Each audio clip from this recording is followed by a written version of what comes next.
বিসমিল্লাহির রহমানির রহিম। সুপ্রিয় ভাই বোনেরা, আমি বাংলাদেশের সার্বিক অবস্থান নিয়ে এবং নেতাকর্মীদের অবস্থান নিয়ে একটি কবিতা লিখেছি। এইমাত্র কবিতাটি পাঠ করে আপনাদেরকে শোনাচ্ছি। আশা করি ভালো লাগবে, আপনারা শুনেন। আমার কবিতার নাম 5ই আগস্ট।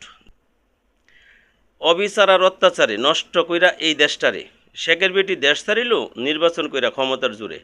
নেতাকর্মীরা সোজা হয়ে যাও, নইলে কিন্তু পড়বে ফেরে।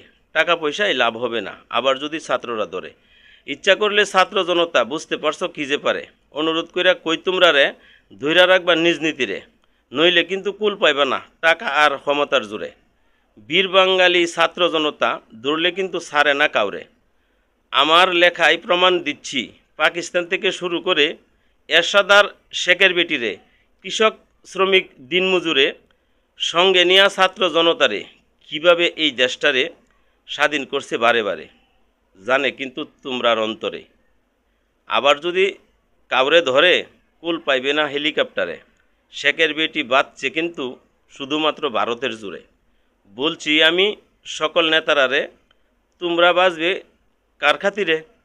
ইনুস সরকার সাবধান থাকেন, উস্কানি দিয়েন না বিএনপিরে।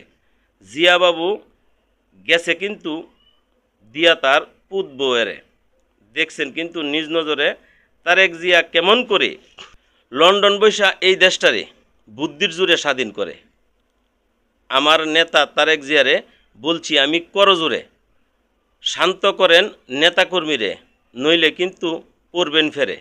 বিশ্বাস কইরেন সাংবাদিক অমৃতেরে, নমিনেশন দিয়েন বকুল ভাইয়েরে।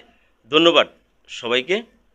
জানি না কেমন হয়েছে, আপনারা কমেন্টস করে জানাবেন, এবং যাদের কাছে ভালো লেগেছে তারা অবশ্যই শেয়ার দিবেন ভিডিওটি। যারা আমার প্রিয় বন্ধু, আপনাদের প্রতি অনুরোধ রইল ভিডিওটি শেয়ার দিবেন, যাতে সকল নেতাকর্মীরা সাবধান হয়ে যায়। ধন্যবাদ।